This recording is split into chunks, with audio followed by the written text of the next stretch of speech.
अस्सलाम वालेकुम। अच्छा जी, चलें हम स्टार्ट करते हैं आगे। कल हमने बेसिकली काम किया हुआ था, अगर हम अपने वर्चुअल मशीन्स में आते हैं तो यहाँ पे हमने बेसिकली काम क्या किया था। अपने दो सर्वर्स हमने क्रिएट किए थे, एक वेब सर्वर 1 और दूसरा वेब सर्वर 2 के नाम से।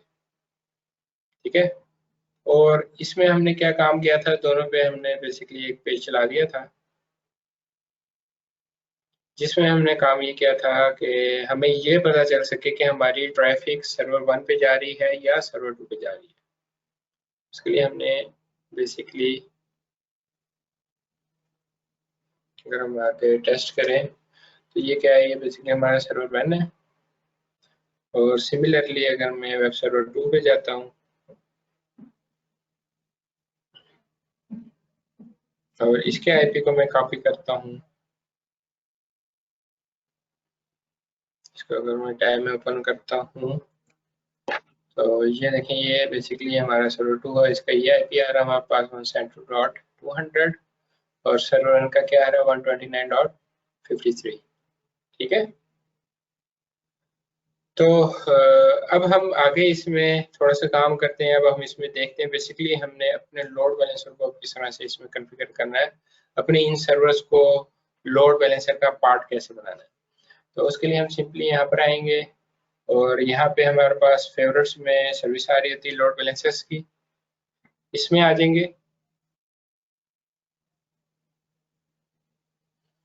यहाँ पर आने के बाद हम क्या करेंगे, इधर अपना लोड बैलेंसर कॉन्फ़िगर करेंगे। तो उसके लिए हम क्या करेंगे, क्रिएट लोड बैलेंसर, आप चाहे यहाँ पे क्लिक करें या ये टॉप पे आपके पास क्रिएट की ऑप्शन आ रही होती है, यहाँ पे आप क्लिक कर दें, कहीं से भी आप जा सकते हैं।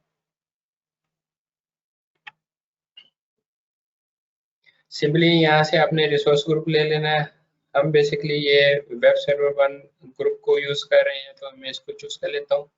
उसके बाद आपने यहाँ पे अपना लोड बैलेंसर का जो नाम आप रखना चाह रहे हैं वो रख देना है। मैं इसको web LB for load balancer इसको यूज कर रहा हूँ नाम। और उसके नीचे अगर हम देखें, यहाँ पे हमें थ्री डिफरेंट एसकेयूज में थ्री डिफरेंट ऑप्शंस प्रोवाइड कर रहा है। First is standard, second is gateway, third is basic. ठीक है, थ्री डिफरेंट ऑप्शंस हैं हमारे पास। नॉर्मली हम बेसिक को यूज कर रहे हैं अगर हमने इससे सिंपल लोड बैलेंसर की सर्विसेज लेनी है। स्टैंडर्ड में हमें ये कुछ एक्स्ट्रा फीचर्स दे रहा होता है, इसमें हम बेसिक में क्या कर रहे होते हैं, सिर्फ सिर्फ उस स्पेसिफिक रीजन में हम जा रहे होते हैं। तो जब हम स्टैंडर्ड को चूज करते हैं तो टेयरिंग में देखें हमारे पास दो ऑप्शन है, बेसिकली रीजनल और ग्लोबल। तो उस पर हम चले जाते हैं। बेसिक पे आपके पास सिर्फ सिर्फ वो रीजनल एक्सेस देता है कि वो स्पेसिफिक रीजन के अंदर आप अपने लोड बैलेंसर को कॉन्फ़िगर कर सकते हैं। स्टैंडर्ड में आप क्रॉस भी जा सकते हैं। प्लस ये इसमें एक इन्होंने न्यू ऑप्शंस दे दिया है जो कि हमारे पास गेटवे की है।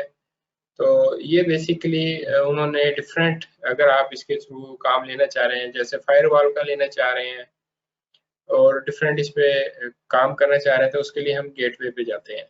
तो अगर हम इसके इस पे लिंक पे क्लिक करें, एसक्यू वाले लिंक पे, तो यहाँ पे आपको ये बेसिकली बताएगा, ये हमारे पास गेटवे लोड बैलेंसर। अगर मैं इस पर आऊँ तो यहाँ पे ये देखें, ये आपको बता रहा है कि बेसिकली आप गेटवे लोड बैलेंसर को किस लिए यूज कर सकते हैं। फायरवॉल के लिए, एडवांस पैकेट एनालिसिस करना है आपने, उसके लिए यूज कर सकते हैं। ठीक है, डिटेक्शन और प्रिवेंशन के लिए यूज कर सकते हैं, ट्रैफिक मॉनिटरिंग के लिए कर सकते हैं, डी डॉस प्रोटेक्शन के लिए आप इसको यूज कर सकते हैं। प्लस आप कस्टम अप्लायंसेस अगर आप यूज कर रहे हैं, जैसे आप फोर्टिनेट की फायरवॉल यूज कर रहे हैं, कोई और काम कर रहे हैं, तो उसके लिए भी आप क्या कर सकते हैं, ग्लोबल जो इन्होंने आपको ऑप्शन दिया है लोड बैलेंसर की, उस पर जाकर आप इसको यूज कर सकते हैं। क्लियर है? तो हम क्या करते हैं, हम इसको बेसिक पे ले जाते हैं। यहाँ पे आपको ये नीचे टाइप पूछ रहा है। टाइप जैसे मैंने कल आपको बताया था कि आप पब्लिक लोड बैलेंसर कर सकते हैं और अपना इंटरनल लोड बैलेंसर भी कर सकते हैं। तो यहाँ पे वो आपको दोनों ऑप्शंस दे रहा है। हम इसको क्या करने जा रहे हैं, क्रिएट, जो हमने यहाँ पे ऊपर डायग्राम बनाई थी, इसमें हमने कहा था कि ये हमारा क्या है, पब्लिक लोड बैलेंसर है, इसको हम एक्सटर्नल या पब्लिक लोड बैलेंसर बोलते हैं। तो बेसिकली हम ये कॉन्फ़िगर करने जा रहे हैं, तो उसके लिए हम क्या काम करेंगे, सिंपल यहाँ से हम पब्लिक को चूज कर लेंगे। उसके बाद हम नेक्स्ट कॉन्फ़िगरेशन पर आएंगे। अब यहाँ पे ये आपको क्या कह रहा है, ऐड करें आप एक फ्रंट एंड आईपी कॉन्फ़िगरेशन। ये बेसिकली है क्या? अगर हम फ्रंट एंड आईपी कॉन्फ़िगरेशन की बात करते हैं तो बेसिकली ये आपके पास सिंपल सिंपल अगर वर्डिंग में अगर कहें तो आप बेसिकली यहाँ इस लोड बैलेंसर को एक पब्लिक आईपी असाइन करने जा रहे हैं, तो ये बेसिकली उसके लिए है। ठीक है, तो उसके लिए आप क्या काम करेंगे, यहाँ पे आप add front end IP configuration पे क्लिक करेंगे और यहाँ से आप उसको जो नाम देना चाह रहे हैं वो बता देंगे। लेट्स से मैं इसको नाम देता हूँ माई एक्सटर्नल एलबी। ठीक हो गया, ऑटोमेटिकली वो यहाँ पे आईपी वर्जन 4 ले रहा है। इट मीन्स के जो हमारा बेसिक है वो सिर्फ सिर्फ किसको सपोर्ट कर रहा है, IPv4 को। ठीक है, SKU में हमने बेसिक लिया है। SKU में हमारे पास कौन कौन सी ऑप्शन आ रही थी?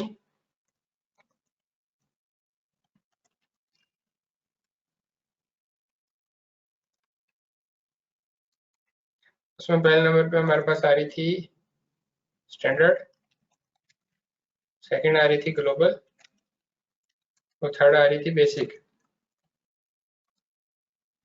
ठीक है, तो इसमें हमने लिया है स्टैंडर्ड को। स्टैंडर्ड को लिया तो बाय डिफॉल्ट उसने किसको चूज किया, IPv4 को। IPv6 की यहाँ पे हमें ऑप्शन दे ही नहीं रहा है, हम इसको टिक ही नहीं कर सकते। तो इट मीन्स क्या है कि सिर्फ सिर्फ सपोर्ट कर रहा है आपके IP वर्जन 4 को। इन केस अगर आप यूज करना चाह रहे हैं IP वर्जन 6 को तो आपको स्टैंडर्ड पर जाना पड़ेगा एटलीस्ट। ठीक हो गया, उसके बाद आपने क्या करना है, यहाँ पे पब्लिक आईपी एड्रेस इसका क्रिएट करना है। तो उसके लिए आप क्या करेंगे, न्यू पे आ जाएंगे और यहाँ पे आपने बेसिकली उसको नाम दे देना है। लेट्स से मैं उसको PIP दे रहा हूँ, PIP stand for public IP address. ठीक है, वो कह रहा है कि ये ना दें, इसके आगे कुछ और लगाएं, तो हमने लगा दिए। अब नीचे SKU आपको ये बता रहा है कि आपने बेसिक चूज किया हुआ है। टीयर आपका कौन सा रीजनल है कि इस रीजन के अंदर ही सिर्फ ये काम करेगा, इससे बाहर नहीं करेगा। इट मीन्स कि इस रीजन के अंदर जितने भी आपने वर्चुअल मशीन क्रिएट की वो आप ऐड कर सकते हैं इसमें। अगर किसी और रीजन की वर्चुअल मशीन आप ऐड करना चाह रहे हैं तो वो आप इसमें ऐड नहीं कर सकते। क्लियर? नेक्स्ट वो हमें कह ठीक रहा है है सर। असाइनमेंट का। असाइनमेंट में वो आपको दो ऑप्शन दे रहा है। असाइनमेंट किसकी है, आपके ये पब्लिक आईपी की है। वो आप डायनामिक करना चाह रहे हैं या स्टैटिक करना चाह रहे हैं। ठीक है, प्रोडक्शन इन्वायरमेंट में हमेशा हमारे स्टैटिक आईपीज यूज हो रहे हैं, कभी भी हम डायनामिक पे नहीं जाते। तो इसलिए मैं यहाँ पे स्टैटिक को ही चूज कर रहा हूँ। डायनामिक पे भी हम ये प्रैक्टिस कर सकते हैं, हो जाएगी, कोई इशू नहीं है। स्टैटिक इसलिए चूज कर रहा हूँ कि आप लोगों की एक्सरसाइज ये बने कि आप हमेशा उसको स्टैटिक लें, ताकि आपको कभी प्रोडक्शन में प्रॉब्लम फेस ना करनी पड़े। पता चले आपने डायनामिक में चलाया हुआ है, वो आफ्टर जो भी उसका उन्होंने लीज टाइम है उसके बाद वो चेंज कर देते हैं उसका आईपी एड्रेस, तो आप बैठे हुए हो कि अब हमारे पास सर्वर काम नहीं कर रहे।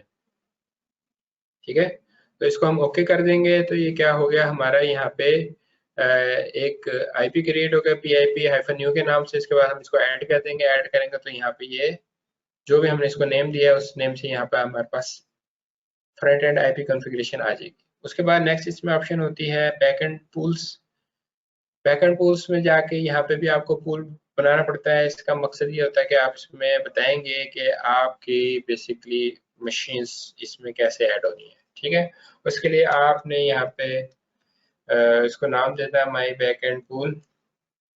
ठीक हो गया, या आप कोई भी मीनिंगफुल नेम दे देंगे। उसके बाद यहाँ पे आपने अपना नेटवर्क चूज करना है, कौन सा नेटवर्क है। हमने जो अपनी वर्चुअल मशीन क्रिएट की अपने इस नेटवर्क में की है, इसको हम चूज कर लेंगे। जैसे ही चूज करेंगे तो वो नीचे हमें ये एक ऐड के ऑप्शन दे रहा है, इस पर हम आएंगे और यहाँ से हमने क्या काम करना है, बेसिकली अपनी वर्चुअल मशीन चूज कर लेनी जितनी हम इस लोड बैलेंसर में ऐड करना चाह रहे हैं। ठीक है, उसके बाद हम ऐड पे क्लिक करेंगे तो ये यहाँ पे शो हो जाएंगी। उसके बाद आपने इसको सेव पे क्लिक करना है। सेव करेंगे तो वो इन मशीन्स को यहाँ पे आपके बैकएंड पूल में शो करवा देगा कि आपने बैकएंड पूल का नाम क्या लिखा है। जूम कर दूं, क्लियर नहीं है। आप बताइएगा, आप क्लियर हो गया?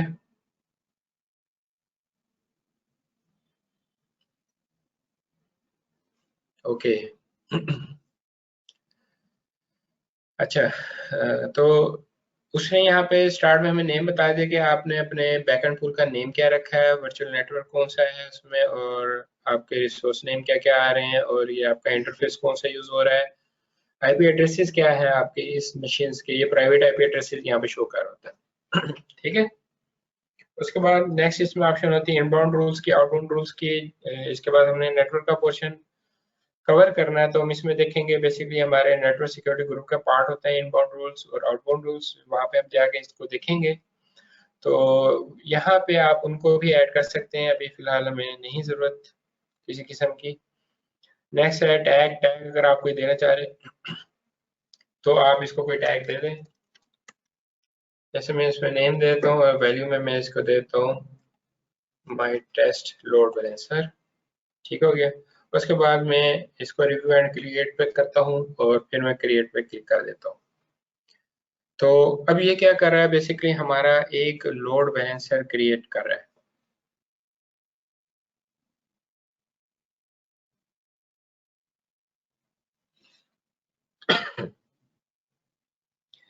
अब ये क्रिएट करने के बाद फर्दर हमारे कुछ सेटिंग्स हैं जो हमें सेटअप करनी पड़ेंगी।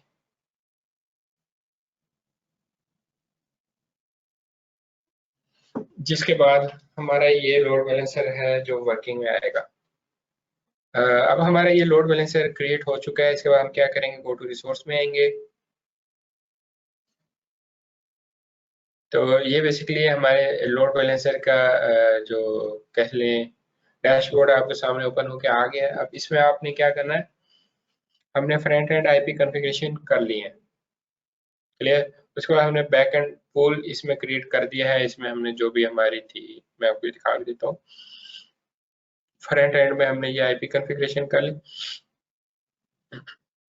बैक एंड पूल में हमने बेसिकली अपनी जो मशीन्स थी वो ऐड कर ली हैं। ठीक हो गया। उसके बाद फर्दर टू स्टेप्स हैं जो रिक्वायर हैं। उसके बाद हमारा ये बेसिकली लोड बैलेंसर काम करना स्टार्ट करेगा। उसमें है एक हेल्थ प्रॉप्स और सेकंड यहाँ पे हमारे पास ऑप्शन है लोड बैलेंसिंग रूल्स की। जब तक हम ये नहीं कॉन्फ़िगर करेंगे उस तक हमारा लोड बैलेंसर वर्क नहीं करेगा। लेट्स से मैं इसकी क्यों बात कर रहा हूँ हेल्थ प्रॉप की, अगर मैं इसमें आता हूँ लोड बैलेंसिंग रूल में और यहाँ पे मैं इसको क्रिएट करने की कोशिश करता हूँ, तो यहाँ पर आप देखेंगे कि ये बेसिकली हमें यहाँ पे रिक्वायर कर रहा होगा हेल्थ प्रॉप को। ठीक है ना। और इसके ऊपर उसने रेड मार्क दिया हुआ, इट मीन्स कि ये कंपलसरी है, ये स्टेप आपको लाजमी करना है। तो इसलिए हम क्या करेंगे, पहले यहाँ पे आके हम इसमें एक हेल्थ प्रॉप क्रिएट कर लेंगे। तो उसके लिए हम हेल्थ प्रॉप्स में आते हैं। हेल्थ प्रॉप्स में आने के बाद आपने क्या काम करना है, ऐड पे आना है। ऐड पे आने के बाद आप हेल्थ प्रॉप का नेम दे देंगे माई टेस्ट हेल्थ प्रॉप। ठीक हो गया। उसके बाद प्रोटोकॉल आपने यहाँ से चूज कर लेना, आप किस प्रोटोकॉल के लिए करना चाह रहे हैं, टीसीपी के लिए करना चाह रहे हैं या एचटीटीपी के लिए जा रहे हैं। हम टीसीपी पे जाने देते हैं, पोर्ट 80 गुड है। इंटरवल टाइम 5 सेकंड्स दिया हुआ है, ठीक है। और अगर आप यहाँ पे आके देखें तो ये आपको बताएगा कि ये बेसिकली क्या है, डिफरेंट टू जो इसमें इंटरवल टाइम देगा ना, वो उसको हेल्थ चेक को चेक करने के लिए आज इसको वो मुसलसल यहाँ से पिंग मिल रही है नहीं मिल रही, वो आफ्टर एवरी 5 सेकंड उसको टेस्ट कर रहा होगा। ठीक है जी। अच्छा, ये बेसिकली हमने यहाँ पे उसको इंटरवल बताना होता है। ये देने के बाद आप इसको ऐड पे क्लिक करेंगे तो ये आपकी क्या होगी, एक हेल्थ प्रॉब यहाँ पे क्रिएट हो जाएगी।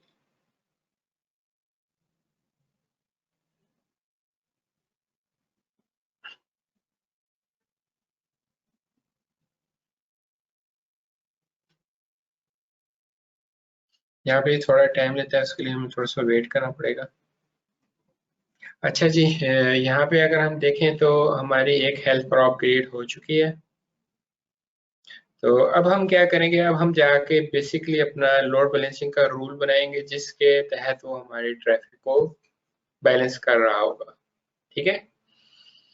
तो उसके लिए हमें क्या करना पड़ेगा, लोड बैलेंसिंग रूल्स में आना पड़ेगा, ऐड में आएंगे और यहाँ पे बेसिकली हमारे पास लोड बैलेंसिंग रूल नेम की ऑप्शन है।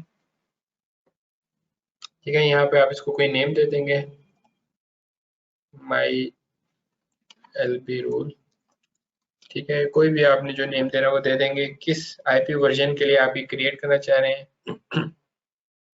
हम इसको IPv4 के लिए ही क्रिएट करना चाह रहे हैं। उसके बाद आप नीचे आ जाएंगे, यहाँ पे वो आपसे रिक्वायर कर रहा है front end IP address, back and IP address.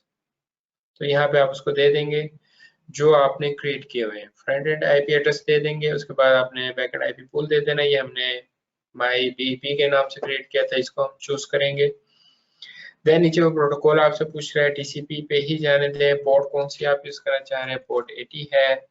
Backend port किसके साथ आप इसको यूज करना चाह रहे हैं, वो भी हमारी पोर्ट 80 ही है। ठीक है, तो उसके बाद ये हेल्थ प्रॉप का हमें कह रहा है, यहाँ पे हमने अपनी एक हेल्थ प्रॉप क्रिएट की थी, उसको हम चूज कर लेते हैं। देन यहाँ पे सेशन परसिस्टेंट, इसको आप नन ही रहने दें, बाकी आपको यूज करने की जरूरत नहीं है यहाँ पे। अब ये देखें, ये बेसिकली आइडल टाइम आउट है कि यूजर अगर उसको 4 मिनट्स, मिनिमम 4 मिनट्स है, मैंने बाय मिस्टेक यहाँ पे 5 मिनट्स लिखा था इसलिए मैंने चेंज कर दिया, ये 4 मिनट्स कर दिया। ठीक है, तो यहाँ पे बेसिकली क्या है, इसका जो मिनिमम आइडल टाइम है वो 4 मिनट का है। उसके बाद मैक्सिमम अगर हम देखें तो 30 मिनट्स वो हमें देता है। उसने आगे मेंशन भी किया हुआ है, ये बेसिकली क्या है, मिनट्स में आपके सामने आइडल टाइम आउट आ रहा है। ठीक है, तो हम इसको मिनिमम पर ही रहने देते हैं। और फ्लोटिंग आईपी बेसिकली ये भी वही है कि आपका आईपी अगर चेंज हो रहा हो उस सूरत में आप इसको एनेबल कर दें तो ऑटोमेटिकली वो जो भी आईपी एड्रेस होगा ऑटोमेटिकली लेता रहेगा। ठीक है ना, अगर आपने उसको डायनामिक पे रखा हुआ, जैसे मैंने पीछे आपको ऑप्शन दिखाई, जब हमने वहां पे क्या क्रिएट किया था, front end IP address create किया था, तो वहां पे हमारे पास दो ऑप्शन थी, एक डायनामिक की थी, दूसरी हमारी स्टैटिक की थी। ठीक है ना, तो उस सूरत में अगर आपने उसको डायनेमिक रखा हो तो आप क्या करेंगे, यहाँ पे फ्लोटिंग आईपी को एनेबल कर देंगे। तो अगर इन केस आईपी चेंज होता है तो ऑटोमेटिकली यहाँ पे भी वो अपडेट हो जाएगा आपके लोड बैलेंसर में। ठीक हो गया, उसके बाद आप क्या करेंगे, सिंपली आपने कुछ भी नहीं करना है, इसको ऐड कर देना है। अब ये बेसिकली क्या होगा, हमारा एक लोड बैलेंसिंग रूल क्रिएट हो जाएगा जिसकी बेस पे अब हमारे जो भी है लोड वो बैलेंस होना स्टार्ट हो जाएगा। नहीं जी, हमारे ये उसने रूल क्रिएट कर दिया है। ठीक हो गया, अब अगर मैं इस पे ओवरव्यू में आता हूँ तो इसको अगर मैं यहाँ पे सी मोर करता हूँ तो यहाँ पे हम देखेंगे इसने हमें एक आईपी एड्रेस दिया है। आईपी एड्रेस क्या दिया है, 84.156। ठीक है, अगर मैं वापस इधर आऊँ, अपने वर्चुअल मशीन्स में आऊँ और मैं अपने ये वेब सर्वर को चेक करता हूँ वन बाय वन, पहले ये दोनों के आईपी एड्रेसेस डिफरेंट थे, याद है। तो ये देखें, उसने वही आईपी एड्रेस 84.156 इसको दे दिया है जो लोड बैलेंसर का है। सिमिलर मैं दूसरी मशीन पे आता हूँ, वेब सर्वर 2 पे, यहाँ पे भी देखेंगे तो इसको भी वही same public IP address assign हुआ है। क्लियर है, अच्छा जी। अब हमने बेसिकली क्या करना है, इसको मैं कॉपी कर लेता हूँ, कहीं से भी मैं कॉपी करूँ, मैं वर्चुअल मशीन से कॉपी करूँ इस आईपी एड्रेस को या लोड बैलेंसर से जाके करूँ तो एक ही बात है। उसके बाद अगर मैं इसको ओपन करता हूँ न्यू टैब में तो ये देखें, ये मुझे कहाँ लेके गया है, वेब सर्वर 1 पे लेकर गया। ठीक है, तो अभी अगर मैं इसको रिफ्रेश करता रहूंगा, जितनी बार मर्जी मैं इसको रिफ्रेश करूं, तो मैं कनेक्ट कहाँ से रहूंगा, वेब सर्वर 1 से। ठीक है, मैं कब शिफ्ट होऊंगा वेब सर्वर 2 पे, जब मैं 4 मिनट्स तक इसको यूज ही नहीं करता हूँ। अभी मेरे पास ओपन पड़ी हुई है, तो मुझे 4 मिनट्स वेट करना पड़ेगा। उसके बाद क्या होगा, ये मुझे उस पे शिफ्ट कर देगा वेब सर्वर 2 पे। तो हम इसके लिए 4 मिनट्स वेट करते हैं यहाँ पे। उसके बाद दोबारा हम इसकी टेस्टिंग करते हैं कि क्या हमें ये, अच्छा जी, होपफुली अब हमारे 4 मिनट्स पास आउट हो गए। उसके बाद अब मैं इसको ना रिफ्रेश करके देखता हूँ कि आया मेरा लोड बैलेंसर प्रॉपर वर्क कर रहा है या नहीं कर रहा है। मैं इसको रिफ्रेश कर रहा हूँ तो ये देखें उसने क्या किया, मुझे सर्वर 2 पे शिफ्ट कर दिया। ठीक है, अब मैं इसको जितनी बार भी रिफ्रेश करूं ये मुझे सर्वर 1 पे शिफ्ट नहीं करेगा। कब तक नहीं करेगा, दोबारा मुझे 4 मिनट्स वेट करना पड़ेगा कि मैं इस वेबसाइट पे कोई काम ना करूं। उसके बाद ये मुझे शिफ्ट कर देगा सर्वर 1 पे। सर अपना जब मैं लोड बैलेंसर से दूसरे सर्वर पर आइडल स्टेट में शिफ्ट होता हूँ तो मुझे चार्जेस पड़ते हैं या नहीं पड़ते? तो उस वक्त मैं तो आइडल होता हूँ। ये पेड है, वे पेड सर्विस है। देखिए ना, आप इसके लिए पब्लिक आईपी यूज कर रहे हैं, बाकी सारे काम कर रहे हैं। जैसे हमने यहाँ पे देखा कि बेसिकली क्या हुआ, जो पब्लिक आईपी हमारे इस लोड बैलेंसर को मिला है वही सेम उसने दोनों हमारे वर्चुअल मशीन है उनको दे दिया है। जी सर। ठीक है ना, ये वाला इट मीन्स क्या है, वही मैं आप लोगों से पूछ रहा था, आप लोगों की तरफ से कोई फीडबैक नहीं आया उसका, कि जैसे कि मैंने आपको बताया था कि इसमें हमने जितने भी सर्विस बनाने हैं वो सेम बनाने हैं। लेट्स से हमारी वेबसाइट है itechnets.com। जी सर। तो मैं जितने भी यहाँ पे लेट्स से मैं इसमें 4 वर्चुअल मशीन्स क्रिएट करता हूँ itechnets.com की उस पे वेबसाइट में चला रहा हूँ, तो वो सब पे क्या होगा, सेम कॉपी होगी। फ्रंट पे मुझे नहीं पता चल रहा होगा मुझे कौन से सर्वर से एक्सेस मिल रही है। ये तो मैंने सिर्फ आपको ये टेस्टिंग के लिए यहाँ पे मेंशन किया है, उसके अंदर ये हमारा सर्वर 1 था और ये 2 है, समझे। नॉर्मली प्रोडक्शन इन्वायरमेंट की बात करें तो हमारे सेम रेप्लिका, बेसिकली एक ही सर्वर का रेप्लिका मल्टीपल सर्वर्स पे चल रहा होगा। फ्रंट पे हमें कहीं से नहीं पता चलेगा कि हाँ जी ये आपका सर्वर 1 से कनेक्ट है, ये सर्वर 4 से कनेक्ट है या सर्वर 3 से कनेक्ट हुआ हुआ है, कहाँ से कनेक्ट हुआ हुआ है, ये फ्रंट पे नहीं पता चलेगा क्योंकि सबको एक ही आईपी असाइन हो रहा है।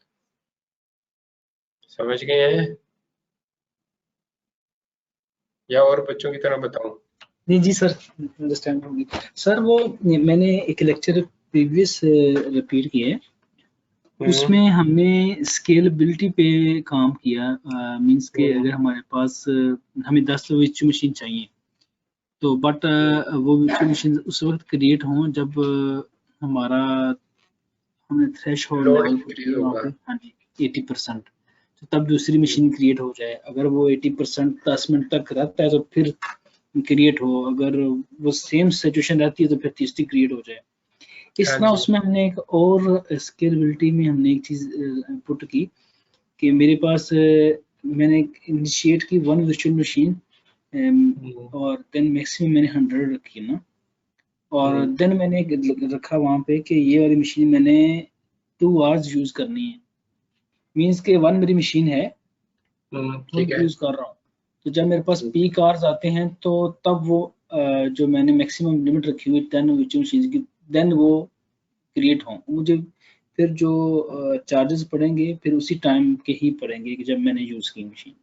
वो तो जाहिर है, जब आपकी मशीन वो ऑन होगी, वर्किंग में आएगी, उस सूरत में आपको चार्जेस पड़ने, अदरवाइज नहीं पड़ने। तो वो सर अच्छा सोल्यूशन है। तो इसमें मैं लोड बैलेंसर लूंगा तो मुझे इसके भी पैसे लगेंगे सर? हाँ, उसमें आपका लोड बैलेंसर भी ऐड होता है ना, तो लोड बैलेंसर के जाहिर सी बात है उसके भी आपके इंक्लूड होंगे। सही सर। सर ये 3 लेकिन ये ऑप्शंस हैं। इतने ज्यादा चार्जेस नहीं होते, ये कम होते हैं। अगर हम बैठ के कंपेयर करें ना, कि अगर हम at a time multiple machines इसमें रन कर रहे हैं ठीक है। जी उसको सर। अगर हम कंपेयर करेंगे अपने स्केल सेट के साथ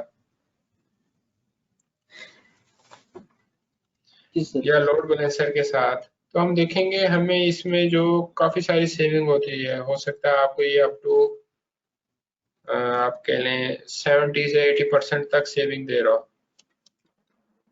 जी सर। ठीक है ना। जी सर।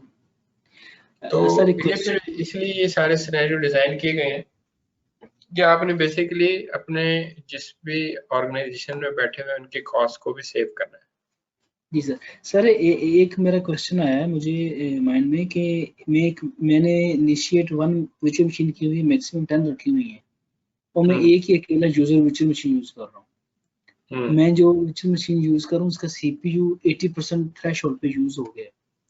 ठीक है, तो चला गया वो 80 पे। 10 मिनट तक जो है ना वो 80% ही रहता है, तो फिर वो मुझे एक और वर्चुअल मशीन क्रिएट करके दे देगा, या वो जो मैं currently virtual machine 80% usage processor use कर देखें रहा हूँ उसके साथ एक और ये अटैच कर देखें देते हैं। ये देखें जब आप एक को यूज कर रहे हैं ना उसका 80% पे चला गया, आपने सेकंड ऐड किया उसमें वर्चुअल मशीन। वो ऑटोमेटिक ऐड हो जाएगी ना सर? हाँ जी, स्केल सेट में ऑटोमेटिकली ऐड हो जाएगी। जब वो ऐड हो जाएगी, अब दोनों का सीपीयू मैंने आपको बताया था मिलके वर्क कर रहा होगा। ऐड हो जाएगा। ठीक है, VM1 प्लस VM2। सर ऐसा नहीं हो सकता मैं जस्ट सीपीयू का ले लूँ, पूरी वर्चुअल मशीन लूँ ही ना उनसे, हार्डवेयर ले लूँ सीपीयू बस ले, अभी। हाँ जी। जो उसको हम वर्टिकल स्केलिंग बोलते हैं। वो कर सकते हैं हम सर। जी, वो जो हमने प्रैक्टिस की है वो हॉरिजॉन्टल स्केलिंग है। सही सर।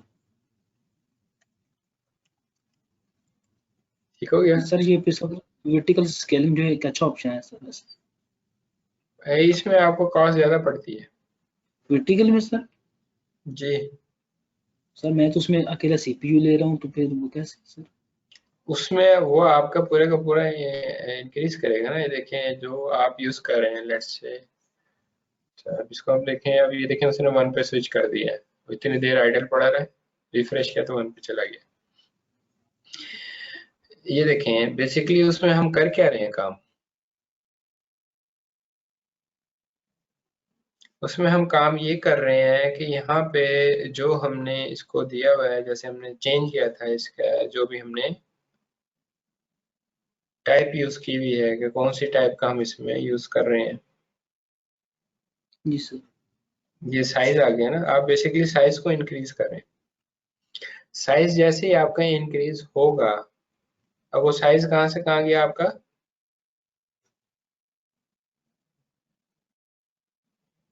साइज। उसके हिसाब से आपकी कॉस्ट रेज हो जाएगी ना। अब उसके आगे आपकी इधर कॉस्टिंग नहीं दी हुई। लेट्स से आप सपोज आप यूज कर रहे हैं B2S। तो जी बेसिकली सर। क्या होता है, अब इसमें ये देखें, लेट्स से आप B1S में थे, 1 आपको सीपीयू मिला हुआ था, आप उससे B2S में जाएंगे। अभी देखें सिर्फ आपका सीपीयू नहीं यहाँ पे रेज हो रहा, यहाँ पे आपकी रैम भी रेज हो रही है, जी सर। डिस्क साइज भी रेज हो रहा है। ठीक है ना। इसमें IOPS आपको डिस्क में ज्यादा मिल रहे हैं, तो ये आपको क्या होगा, ये सारे के सारे जितनी भी चीजें हैं इन सब में क्या होगा, कॉस्ट आपकी इंक्रीज हो जाएगी। तो इसलिए मार्केट में ज्यादातर हॉरिजॉन्टल स्केलिंग ही यूज होती है, वर्टिकल स्केलिंग की तरफ बहुत कम जाते हैं। इस सिनेरियो बेस कर रहा होता है बेसिकली। ये आप यूज कब करेंगे, फॉर एग्जाम्पल इसका मैं एक सिनेरियो आपको बता देता हूँ। फॉर एग्जाम्पल आपकी कोई एप्लीकेशन है, ठीक है, यस। और आपकी एप्लीकेशन को रन टाइम में ज़्यादा रिक्वायरमेंट है। लेट्स से आपकी एप्लीकेशन को 2 सीपीयू और 4 GB रैम चाहिए।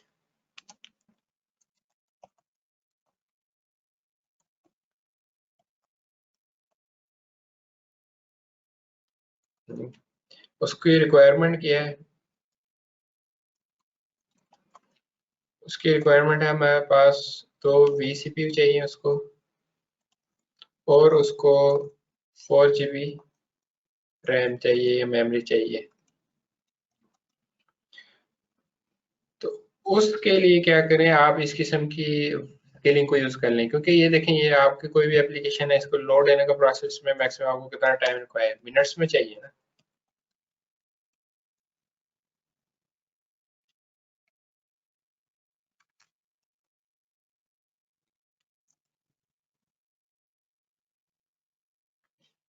ठीक है,